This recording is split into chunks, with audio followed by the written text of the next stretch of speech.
बाबा ने कहा, बचवा घबरा मत, तुम्हारा पुत्र कुशल मंगल से है। वो वापस आ जाएगा, मेरी असीम आशीर्वाद है।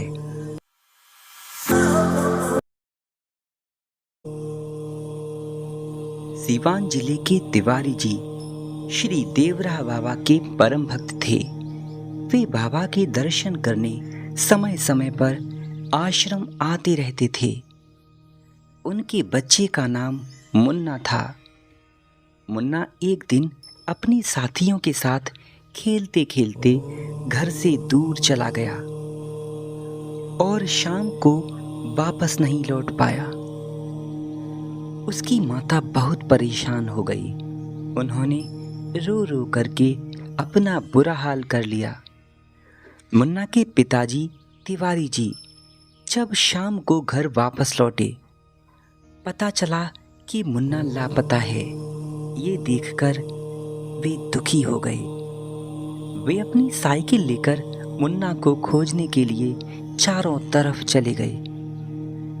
बहुत रात बीत जाने पर भी जब बच्चे का कोई अता पता नहीं लगा, अब तो वे रोते रहते।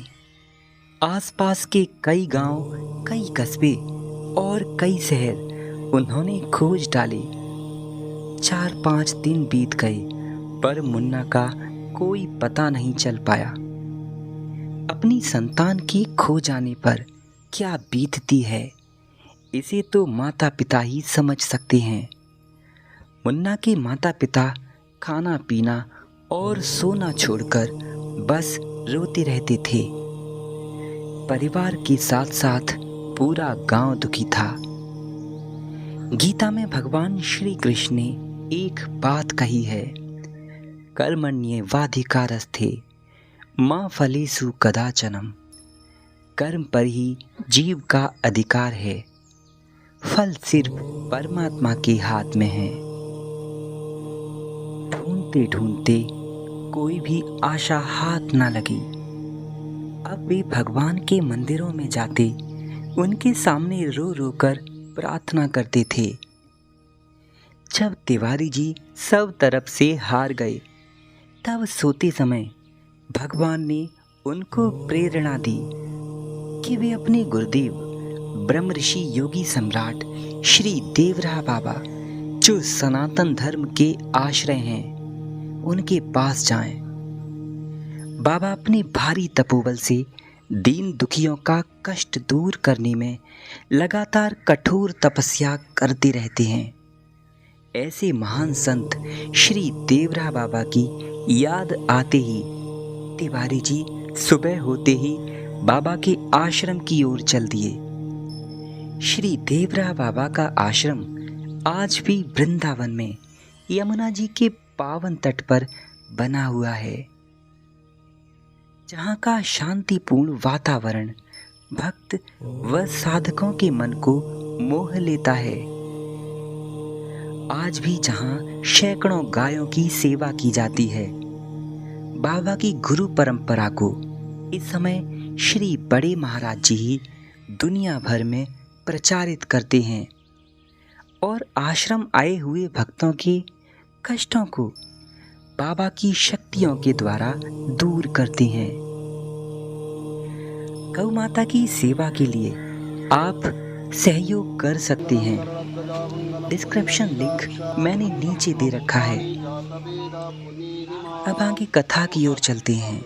तिवारी जी बाबा के पास सुबह होते ही पहुंच गए। दर्शनों के लिए जब वे रास्ते में आ रहे थे तो न जाने क्या क्या सोच रहे थे। बाबा को कैसे कहूँगा, क्या कहूँगा, लेकिन आश्रम पहुँचते ही उनकी सारी चिंता तब मिट गई जब बाबा ने उन्हें भीड़ में से बुलाकर पूछा, बच्चा क्या हुआ, बच्चा खो गया है तुम्हारा। तिवारी जी सन्न रह गए, जैसे बाबा को सब पता हो कि उनका बच्चा कहाँ है और अब वो किस हाल में है। बाबा ने कहा, बचवा घबरा मत, तुम्हारा पुत्र कुशल मंगल से है। वो वापस आ जाएगा, मेरी असीम आशीर्वाद है। अब जाओ, तुम्हारा और तुम्हारे पुत्र का कल्याण होगा। बाबा ने अपने हाथों से तिवारी जी को प्रसाद दिया। प्रसाद ले करके तिवारी जी अपने घर लौट आए और रास्ते भर बाबा की कही वाणी और उनकी शांत छवि में हृदय में धारण करके हर्षित होने लगे।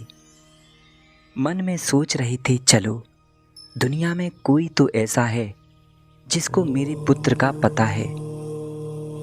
अगर बाबा ना होते तो मैं क्या करता, मेरा पुत्र कैसे बच पाता। घर जाकर के शांत चित्त होकर वे अपने नियम कर्म में लग गए। गांव के लोग ये देखकर हैरान हो गए कि तिवारी को कोई चिंता नहीं है। चिंता हो भी क्यों, आखिर तिवारी जी को ब्रह्म ऋषि का ब्रह्म वरदान प्राप्त हो चुका था, जिनकी आज्ञा को यमराज भी नहीं टाल सकते। एक बात शास्त्रों में कही है, संत वचन पत्थर की लीका। संत पुरुषों का वचन पत्थर की लकीर होती है। पत्थर की लकीर भले ही मिट जाए, पर संतों की ब्रह्मवाणी कभी नहीं मिटती। बादल सूर्य को ज्यादा देर तक नहीं ढक सकते। आप सभी लोग याद रखिए, जो इस चैनल से जुड़े हैं, जो बाबा से जुड़े हैं, जो भगवान के चरणों से जुड़े हैं, सत्य परेशान तो हो सकता है, परंतु कभी पराजित नहीं हो सकता। बादल सूर्य को ज्यादा देर तक नहीं ढक सकते। प्रभु कृपा, गुरु कृपा की हवा चलते ही वे उड़ जाएंगे। ठीक ऐसे ही अगर आपके जीवन में कोई कष्ट है, कोई संकट है, तो विश्वास रखिए बाबा में, उनकी वाणी में, और कीजिए राम नाम का जाप। थोड़े ही समय में आपको भी संकट से मुक्ति मिल जाएगी। बाबा की कृपा से दुखों के बादल अवश्य हटेंगे। धैर्य रखिए।